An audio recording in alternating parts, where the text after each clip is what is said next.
Hello and welcome, everybody. Good morning, good afternoon, good evening to all of our friends around the world.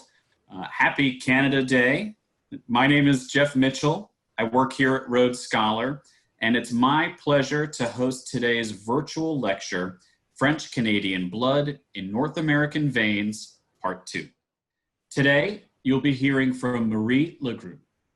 Marie is an 11th generation Quebecoise whose ancestors settled on the shores of the St. Andrews River in the mid-17th century. She has a bachelor's in history and a master's in Quebec literature from Queen's University in Kingston, Ontario. Marie draws on both fields in her Rhodes Scholar learning adventures, as well as within her life more broadly. She taught French and Quebec literature for 25 years at the university level, and has been leading groups in Quebec City and the surrounding area since 2008. So, without further ado, let's have a warm virtual welcome for Marie Legroulx. Thanks, Jeff. Bonjour, everyone. Welcome back. On this 1st of July, which is Canada Day, it seems only fitting to talk about the French Canadians, who are, after all, the first people in the 17th century who were called Canadians because they lived on the land that the First Nations called Canada. The last time we were together, you might remember that we finished by talking about Louis XIV, who was the King of France in the 1660s and did a lot of work to develop New France, his colony in North America. We talked in particular about two ways that Louis XIV increased the population in New France. First of all, by sending the king's daughters, the orphans, 780 of them, who came here to marry and have babies, which worked really well.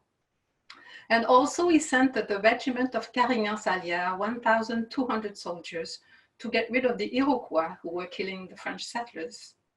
But the effect, the soldiers didn't kill so many Iroquois, they didn't have to. A peace treaty was signed. But more than 400 of them stayed in the colony, became settlers. So the irony is that they were here for war, but they stayed for peace, and they are the fathers of many, many French Canadians. Moreover, the ones who stayed, the experience was important because Quebec City was attacked many times, 6 times during its history. And 3 of those times, it was the American attacking. So before we go down the Mississippi, I'm going to tell you shortly about the 3 American attacks on the city. The first one is called the Battle of Quebec in 1690. You know, there were a lot of frequent skirmishes between the French settlers and between the settlers in New England, in the 13 colonies. The settler of the 13 colonies just didn't want the French to be there, and the same thing the other way, and the French were not happy about the presence of the British. And the British tried to get rid of the problem that the French represented by taking Quebec City twice. The first time, 1690, William Phips left the city of Boston, went around the Gaspé Peninsula, came up the St. Lawrence River and arrived in Quebec City with 2,000 militia from Massachusetts, and their goal were to take Quebec City.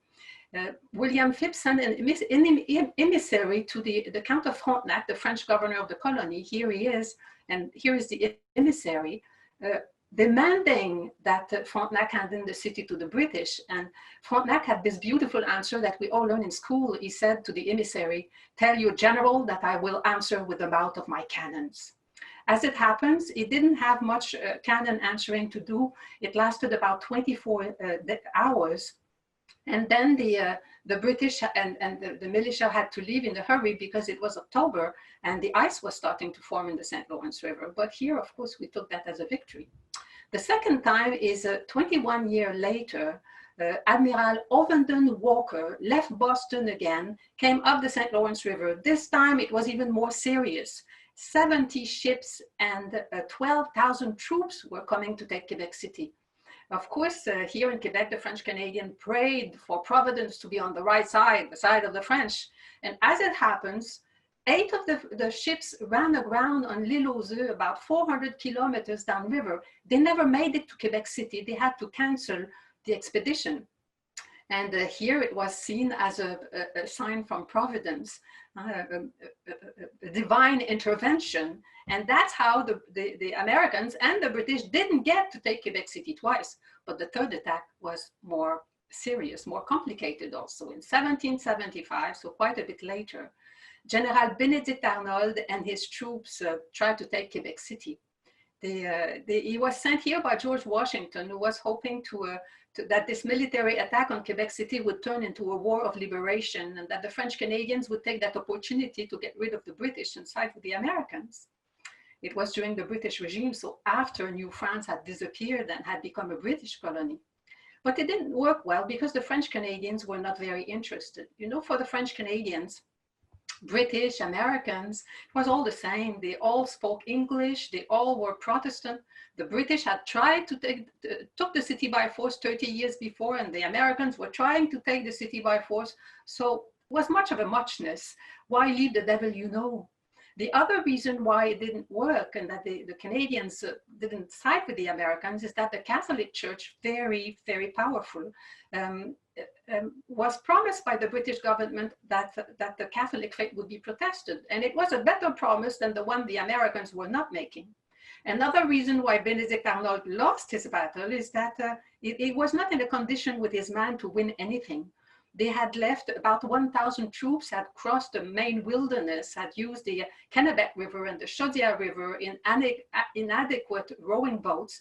And when they got to Quebec City, they were exhausted. They hadn't been fed properly for a long time. They were not dressed for winter, and they attacked on the 31st of December, so right in winter.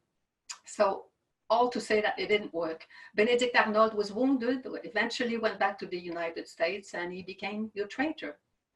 Now, we've talked about 3 attacks by Americans, but also the Americans had a peaceful influence on life here, Americans and British.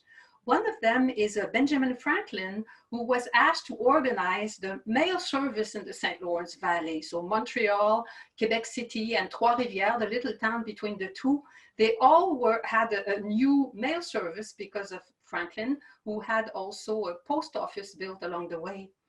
And here, the other effect also of the arrival of the British and of the cooperation of the Americans is that it was possible from Quebec City to commerce with the 13 colonies. Look, this is Quebec City, the St. Lawrence River, and when the French were here, on the place, they couldn't commerce with New York or the 13 colonies because that was the enemy. So all the commerce was being done with Europe.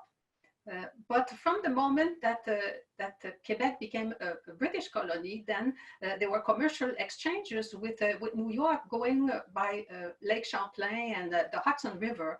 It was possible to not only to go to New York and the 13 colonies, but it was possible to commerce in winter also. During the French time, the St. Lawrence River was frozen in winter, so it was impossible to do anything for 6 months a year. Maybe the Americans had a positive influence on life here, but the French Canadian also had a lot of influence on the history of the United States. And now we'll talk a little bit about the exploration and the efforts at settlement that the French did all over the North American continent. Here you have explorer Louis Joliet going down the Mississippi River with Father Marquette, who was a Jesuit in the 1670s. They're the first European that who went down the Mississippi and explored it. I like the picture. It's the kind of picture that were in my history books when I was a child. You can see Louis Joliet here, rather proprietorial looking, with the First Nation men who were guiding him. And this is Father Marquette, paternalistically putting his hand on the shoulder here. And he looked like he was showing the way as if he were the guide, which of course was absolutely not the case.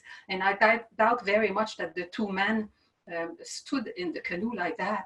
This is the way that they used. They left from Quebec City here. That's where Joliet lived, Montreal, up the St. Lawrence River, used the Great Lakes here, and then Michigan Lake and Green Bay.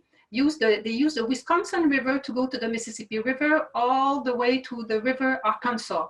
They didn't go any further because of the hostility of the Natchez. Moreover, they had seen enough to know that the Mississippi River was going to the Gulf of Mexico and that it wasn't going to China. So they came back from there. They went up the Illinois River and then the same way back to Quebec City.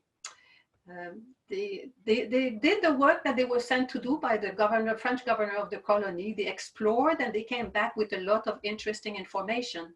This is the map made by Jacques Marquette, the father of the Mississippi trip. You can see here, this is the Gulf of Mexico, the Mississippi River with the tributaries. And here is Michigan Lake and Green Bay, La Baie des Puants, Green Bay there.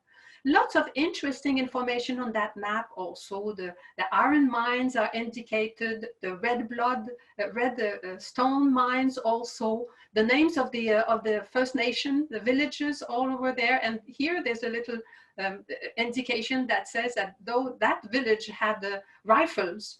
So that's the kind of map that the Jesuits would use when they came for evangelization, and which helped also when other more serious exploration of the Mississippi and Louisiana happened. The next time was done by Cavalier de La Salle in 1682. He went, you can look at that again, he used the Michigan Lake and the first time he went by land, so on the Mississippi River in 1682, and he went to what was not yet New Orleans, and that's where he took possession of the colony. You can see it up there. In the name of the Most High, Mighty, Invisible, and Victorious Prince Louis the Great, by the grace of God, King of France and Navarre, this 9th day of April, 1682, all very official.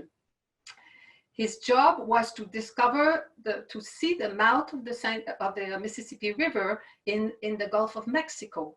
He came back.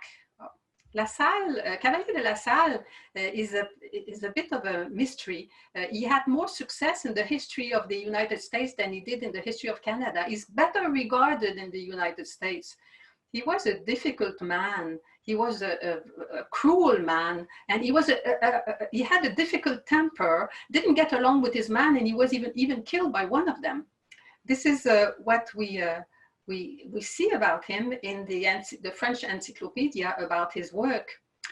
Of all the great names from the 17th century New France, La Salle, along with Samuel de Champlain, has been most honored by American writers, such as the 19th century historian George Bancroft, Mark Twain, and above all, Francis Parkman.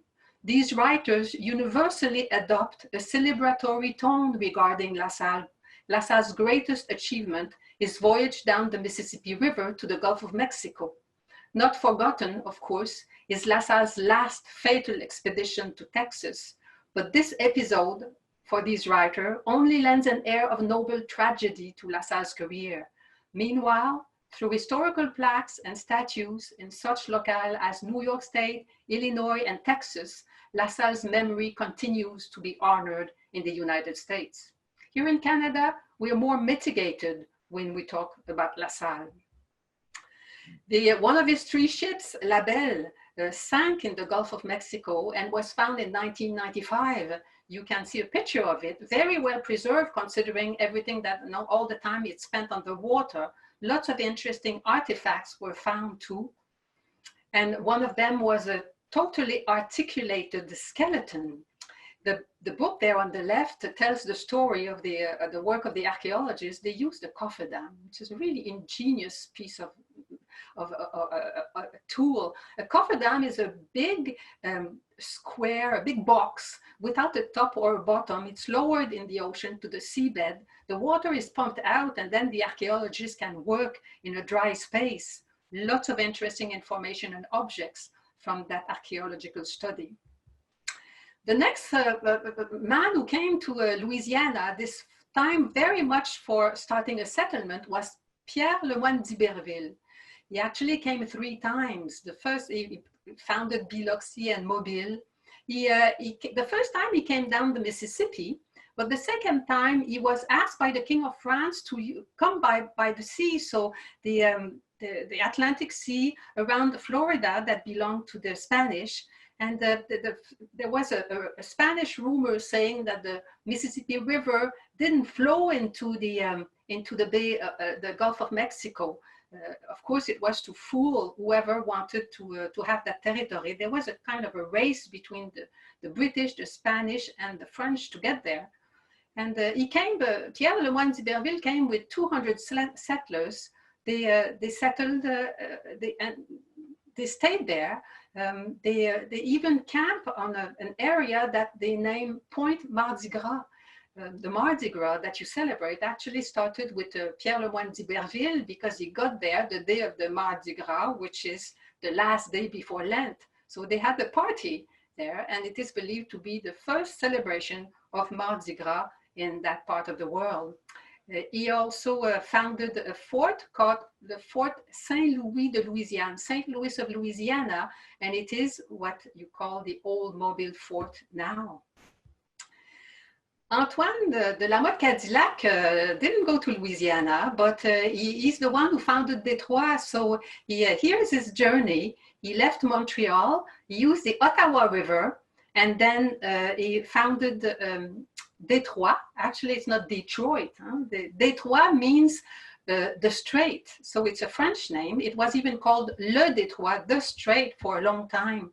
He found it there because of its strategic position between like Erie and Saint Clair's Lake.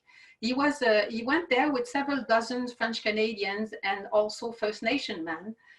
Some of them, actually, one of them was my great 6 times great grandfather. His name was Jean-Baptiste Gouriou. My name is Legroulx, but it's a change of name. The first one was called Gouriou.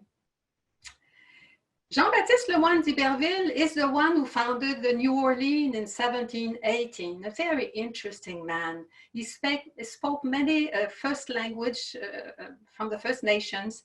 He also knew the customs of the First Nation well, so he was a good diplomat and signed alliances with the First Nations. He also understood the geography of the Gulf of St. Lawrence. You understand that I'm going chronologically. That's why we're going back to New Orleans now. He knew, for example, that the silting passes were going to be a problem, and he favored dredging rather than abandoning the advantage of the river and the seaport. And he also had levees constructed as a protection against floods. He was he was the one who asked the King of France to send ladies for marriage because he didn't have enough women for his settlers. He really was starting a colony.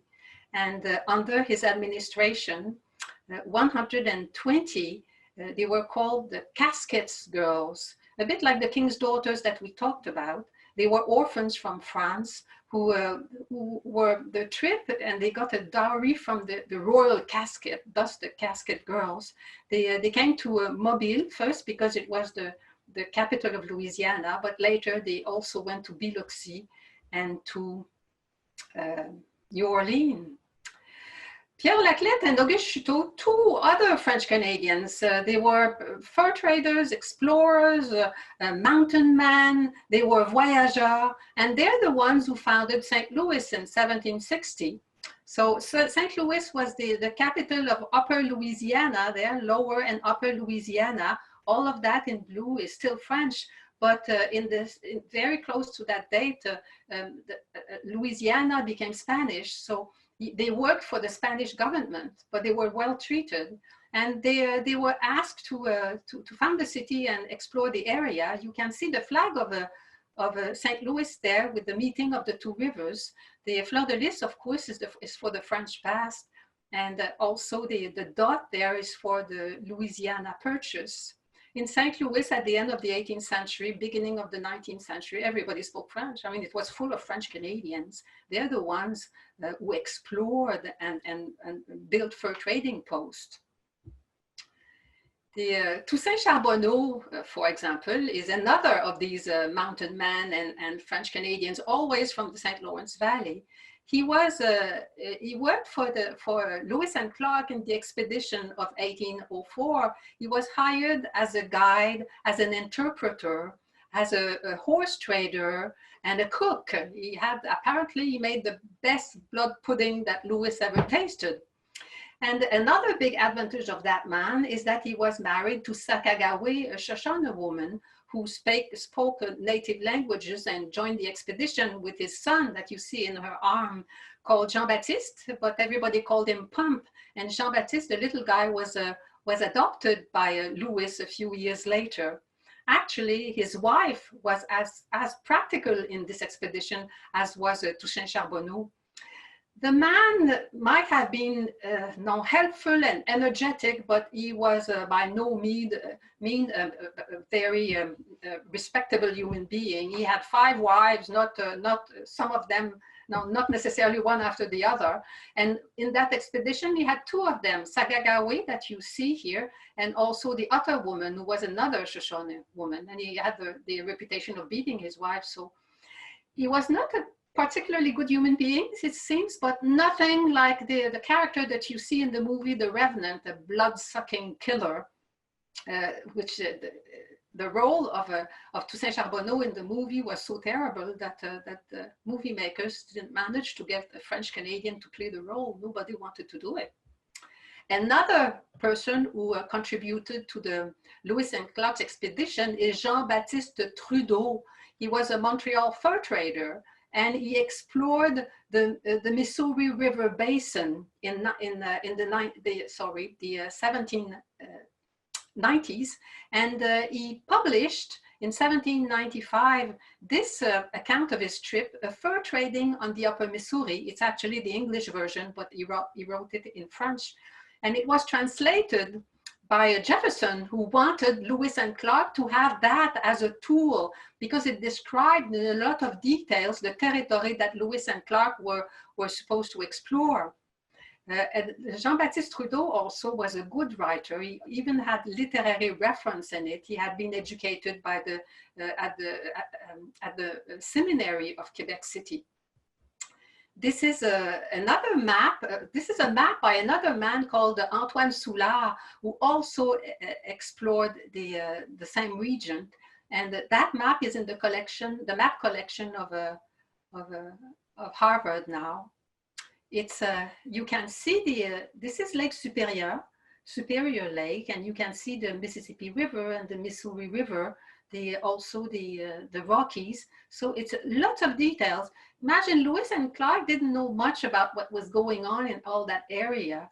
It was a recent that France had sold Louisiana to the United States, and now Jefferson wanted the exploration to be done in order to favor the expansions towards the west. Another very well-known mountain man and guide and fur trader is called Etienne Provost. He's the city of Provo in Utah is named in his honor. He had the reputation of being an excellent guide for all these expeditions. He also guided the last expedition in 1843 of John James Audubon. He was his guide and his friend also. Audubon is there with the mockingbird, the mountain mockingbird that he drew. All that happened in French, of course. We're not totally sure that Etienne Provost, who was very active in the area, could speak English, but it didn't matter much because everybody spoke French there. It was full of French Canadian. In St. Louis, at the end of the 19th century, out of the 1,000 people who lived there, all of them pretty much spoke French and were French Canadian. By the way, John James Audubon is actually Jean-Jacques Audubon. He was French. I cannot claim him as a French Canadian, however, because he was really French from France before he became American. And another man is François Xavier Aubry, in English more known like Aubry. There's Aubry City and Aubry Past and Aubry everything in some region. He was called the skimmer of the plains. He came from a small village called Saint-Justin on the St. Lawrence River. At 18, he had come to St. Louis, and worked in the business of a compatriot, a French-Canadian owner of a store, and he could see the Santa Fe Trail and how it would be possible to make a lot of money on it. He designed all kinds of ways to go from Independence to Santa Fe faster. He managed to do 3 trips on that trail instead of 2 every year. Once he also went from Santa Fe to Los Angeles with 50,000 sheep. He did that in 3 months with 60 French-Canadian men, and they lost only between 300 and 400 sheep along the way. Zadie Aubry also wrote a diary, and in his diary, which was found in his horse bags after his death, he died at 30 in a duel. In his diary, he was describing which way the railway should use, where the railway should be built in order to go west, and it is indeed the very way that was used at the construction of the railway. Now, other people, a lot of French Canadians went into the Midwest, in the Missouri River Basin, in Louisiana, but some also went to the Eastern Coast and even further. I want to tell you a little bit about the Acadians, who are the ancestors of the Acadian. This is a map of New France. So you can see here the St. Lawrence River and Quebec City. Here is Nova Scotia. It's in red because in 1745, although everything blue belonged to France, the red parts, which is also around Hudson Bay and Newfoundland, had been taken by the British after the Treaty of Utrecht in 1713. So what I want to show you actually is Nova Scotia here. You see it in bigger. Nova Scotia and New Brunswick. Acadia was particularly the Bay of Fundy here. There was a city called Port-Royal where the Acadians had settled. Because Acadia became British, about 40 years after the taking of Acadia by the British, they decided to deport the Acadians. Between 10 and 12,000 of them were put on ships without knowing where they were going. Some families were split also, and they went all over the place. The British government didn't trust the Acadians in case of an Anglo-French war. Moreover, they wanted to find space for the Scottish Highlanders who had to leave Scotland because of the clearance of the island. And they were looking also for lands for the American planters. 8,000 of them needed land that was in short supply in New England. So the Acadians were put on those ships, and you can see here that in red, they're the ones who escaped the deportation. Some went to the province of Quebec, some went to Gaspé, the Gaspé Peninsula, some went to the northern part of New Brunswick. About 2,000 were ships to England, and 3,600 were ships on the coast of the United States, all these states here. They were not well received. Now, first of all, they were French, they were Catholic, and they were not expected. Only in Massachusetts, they knew they were coming. 2,000 of them went to Massachusetts, and the governor of the state had participated into the deportation. That's why he knew they were coming. 2,000, but look, it says here 1,043, because in the first winter that the Acadians spent there, half of them died of famine, of smallpox, and of misery. It didn't work very well. And most of the Acadians, wherever they went, except the ones who went to Quebec, decided to leave these places. And that's how so many of them arrived in Louisiana, much after the deportation of the Acadians started in 1755 and lasted for a few years. But the biggest group of Acadians who made it to Louisiana arrived in the 1780s, so 20, 30 years after the deportation of the Acadians. You had the flag of Acadia here. It's the flag of France with the star representing Our Lady of the Assumption, who's the patron saint of the Acadians. And here you have the flag of Acadiana in 3 parts, the same star for the same reason, the 3 fleurs-de-lis for the French past, and the castle there is for Spain. It was when the Acadians got to Louisiana, it was the Spanish rule, but they were well received. The Spanish government gave the Acadians pieces of land. They gave them tools and seeds also. They did well, the Acadians. The first generation just tried to survive, but and to feed their families. But after they developed their economy, and some of them even became plantation owners and had slaves. The Acadians, they chose Louisiana. They willingly went to Louisiana because there were a lot of French people already living there, and also because they were hoping to reconstitute the Acadian nation. They have a special sense of identity. For example, in Canada, the Acadians don't call themselves French Canadians. In general, they want to be called, and they feel like Acadians. So I call them French Canadians because that's the term I use for all the Canadians who are French speakers, but there are sensitivities in Canada about the word French Canadian. The situation for the Acadians in Louisiana was good. Not that life was easy. Imagine Louisiana, all the mosquitoes and the yellow fever and malaria and the hurricanes and the alligators. Not an easy life, but with times the Acadians did well, and this became their home. Even if it was a Spanish colony, they lived in the French way.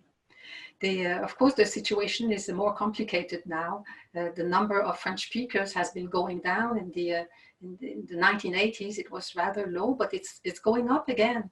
And Cajun singer Zachary Richard wrote that each time one is about to close the coffin on the dead body of the French-speaking people in Louisiana, the corpse rises and asks for a beer. They're determined people. Another man who's linked with the history of the Acadians is Henry Longfellow. He's not French-Canadian, of course, he's American, but he wrote Evangeline. It's the story of the Acadians. It was probably his best known work until he wrote the Song of Hiawatha. Evangeline is a young woman from Acadia. She had a fiancé, Gabriel. Both of them were put on different ships at the deportation of the Acadians. They took 25 years afterwards looking for each other. And finally, Evangeline found Gabriel, her fiancé, in a hospice in the United States. They just had time to embrace each other, and then he died. She represents the plight of the Acadians. Now, at the turn of the 20th century, nearly 1 million French Canadians moved to the United States because the economy wasn't good here. They mostly went into New England. They went to the textile mills and the mills, also the timber mills of the Adirondack Mountains. Whole families left. They were supposed to come back when the economy got better in Quebec, but they never did. Lots of little French Canadas, or little Canadas in the United States. Look at this little guy here. You know him well, but you might not recognize him. Here, the next picture. That's him again with his mother. Look at that, 2 peas in a pod. Jean-François, not Jack, Jean-François Kiowak. When he moved to Lowell, Massachusetts with his family in the same wave of exodus, he didn't speak any English, only French until he was 6 years old. He started learning English in school, but he wasn't very good at it. It's only when he was 15 that he was good enough in English to get by, and he became one of the best known American authors of the 20th century.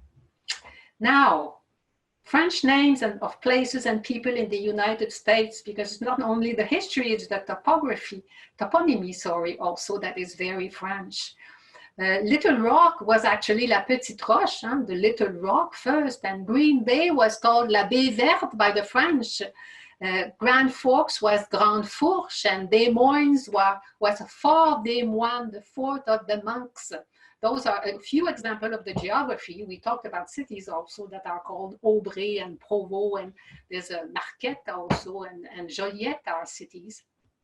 The Marquette University in Milwaukee is also a reminder of the exploration of the French. Lots of French people went to the United States. The ones who were called boulangers, they translated that as bakers, and the Leblanc became the white, and the Lafleur became the miller, and the Barrière became the gates. some of the names were simply transformed, like the Tremblay. Remember the biggest family in North America from Quebec City. In the States, they're called Tremblay or Tremblay or Trembloy. And the last one, that's me. That's my family name, Legroulx. But I have cousins in Arkansas who spell it. We are the same family and the same family tree, but they spell it Lagrue because it's easier to pronounce in English. Indeed, the history of French Canadians and American is intertwined, and there is a lot of French Canadian blood in the veins of North America. And there might be a lot of French Canadian blood in your veins too. So come and visit us in Quebec City. We'll welcome you, and we're always happy to see our American cousins. There we go. Back to you, Jeff. Well, thank you so much, Marie. That was excellent and very fitting for today being Canada Day. So we're going to now start off our Q&A session. We had a question come in pretty early on from Trenton, who had asked, or he said that the first peoples had called this area, or the region, Canada.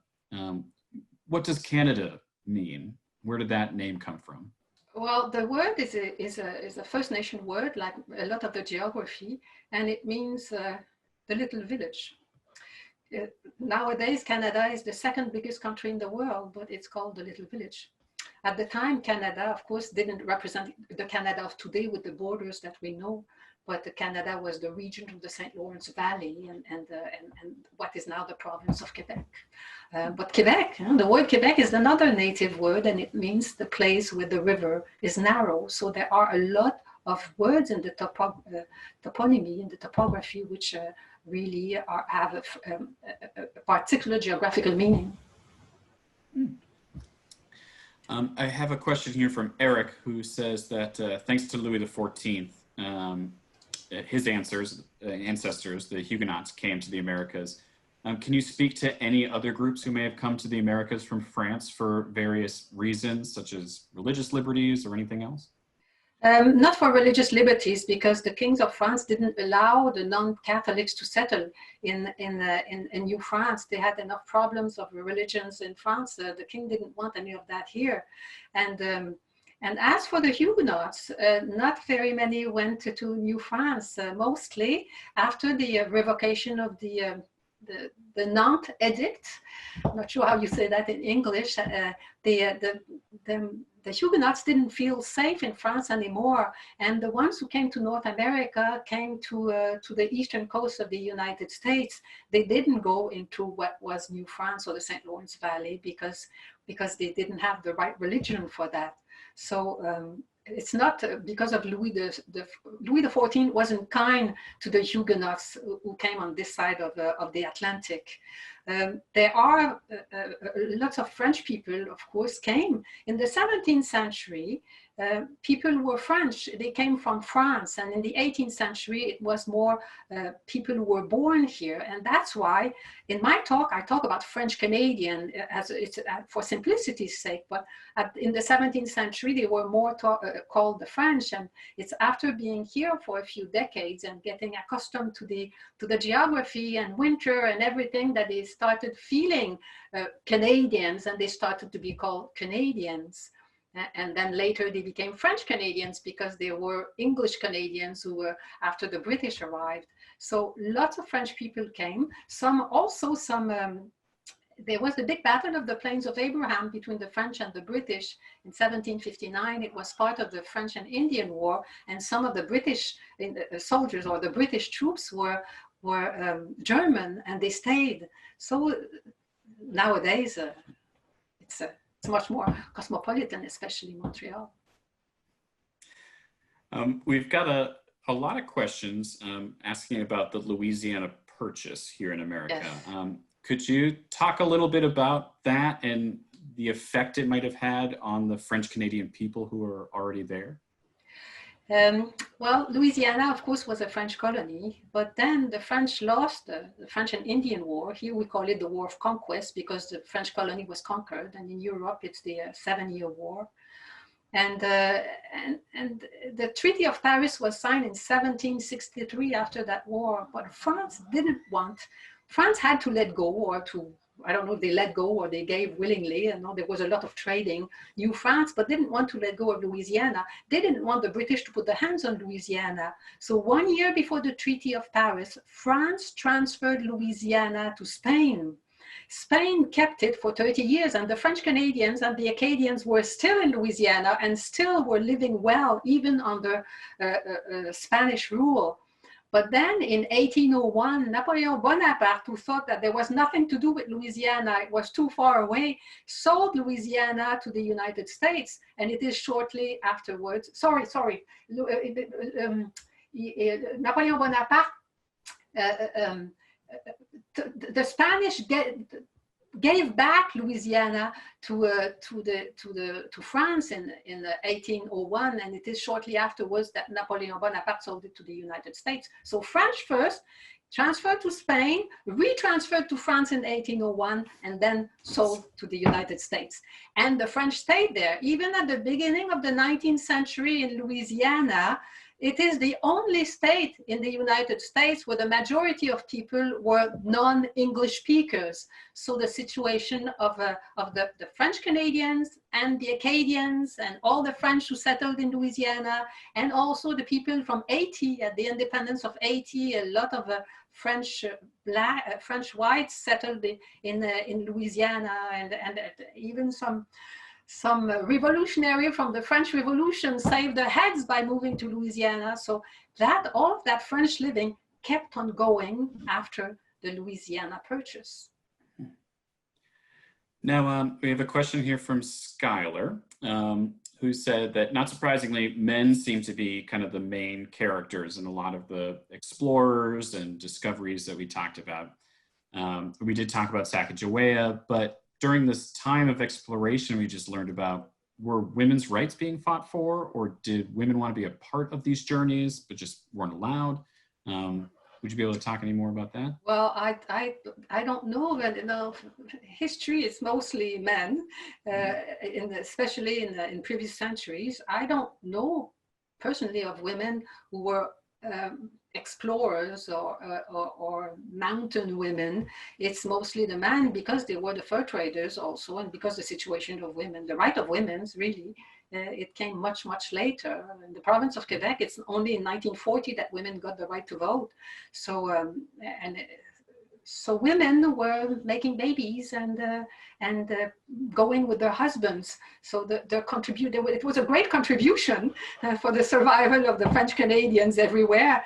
And also they participated politically in a way. It was the revenge of the cradle. When the British took the colony, women had so many children and they were Catholic that it kind of swallowed the British in numbers, even during the British time. But I don't know of a single woman who went down into history books as being one of the explorer or founder of cities in the United States. So I'm sorry, I can't say more about it. It might come later. These things, there are cycles.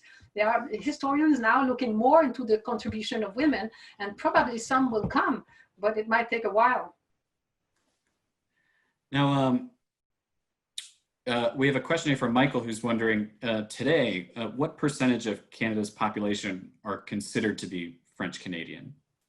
It's 24%. So 1 Canadian out of 4 is of French origin, mostly in the province of Quebec. That's where 7 million of them live. So 7 out of 8 million live in the province of Quebec, but there are about 500,000 in the province of Ontario, which is immediately west of Quebec. There's about 250,000 in New Brunswick, which is Acadia. Some of the deportees went back to northern New Brunswick, not southern New Brunswick. They couldn't take their land back anymore. They were lived in by other people, but pretty much all of the deportees moved from the place that they were sent by the British, moved to other places to live better. So 250,000 of French speakers in New Brunswick, that leaves about 250,000 French speakers in pockets of population throughout Canada. So 1 Canadian out of 4 is of French origin. And of course, everybody here is very conscious of the fact that that 8 million people on the continent, 8 million French-speaking people on a continent of 370 English speakers. Demographics are not on our side. There is a great deal of care for the French language and also sympathy for the situation of the Acadians or Cajuns in Louisiana, who are doing a little better now. Now, what kind of efforts are there being made to help preserve the French language? The French language, there has always been efforts. Determination, of course, is one of them.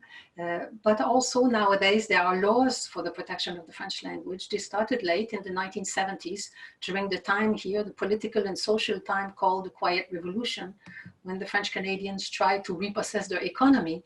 And the laws were implemented for the use of the French language in politics, in commerce, in advertising. It wasn't the case before. And in general, even the American Revolution had an effect on the preservation of the French language, because the British had to compromise in order to keep the French Canadians on their side and prevent them to become allies of the Americans. So there are many factors. And nowadays there is a special consciousness about, with the globalization of the economy and culture, there's a special consciousness about the necessity to take means to preserve the French language.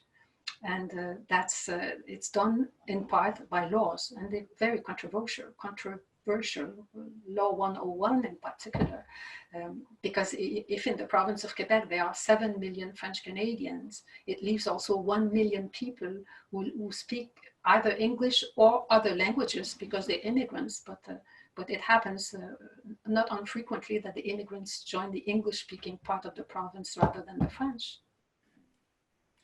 I think, Marie, we have time for one more question. And I have a question here from Pamela. So we had talked a little bit earlier in the presentation about the migration kind of to the New England area in the early 20th century. Pamela has ancestors who were a part of this movement, who came down to work in the mills and the manufacturing industry. Could you give us a little bit more background on why this wave of immigration happened and the role that this played in the French language and Canadian culture in the New England area of the United States? Well, the economy, you know, the province of Quebec or all the St. Lawrence Valley, it was mostly agricultural. And those small piece of land, small, narrow but long pieces of land that were allocated to farmers, there was a limit to how many. No, when a farmer had several sons, he couldn't divide that in many pieces because there's nothing left. It had to sustain life. So it was divided to a certain extent, but there came a point where this agricultural society had no place to put their farmers. So that's why so many people went to the United States, especially along the eastern coast. And they went to other parts also of the United States, but mostly there. What was the second part of your question? She was just wondering if you could talk a bit more about the role that these immigrants came into the New England states and their influence of Canadian culture on us. There were many French Canadians in New England on the eastern border, and they survived as French Canadians for 3 generations. The parents arrived, they spoke beautiful French, like Jacques Kerouac's parents. The children spoke, when they grew up in New England, they spoke French, so and so, and then the grandchildren, the French was gone. It is a well-known fact here that the language, unless you're careful, only survives 3 generations, and that's what happened to a lot of the people who went to New England. Most of them have become English-speaking Americans. Lots of French Canadian names though there, and they come back to Quebec City very often. They're tracing their ancestors. The French culture is mostly in the province of Quebec and in some other areas of Canada, but there's not much of it left on the eastern coast. There are lots of descendants of French Canadians, and there's some interest in the French language, but it's much less lively than it was until, let's say, the 1940s or 30s or 40s. Great. Well, thank you so much, Marie. Everyone, that is all the time that we have for today. Again, I'd like to thank our expert instructor today, Marie Legroulx, for her wonderful presentation. A big thank you to all of you for joining us today, and we'll see you next time. Thank you all. Thank you, Bye. everyone. Au revoir. Bye.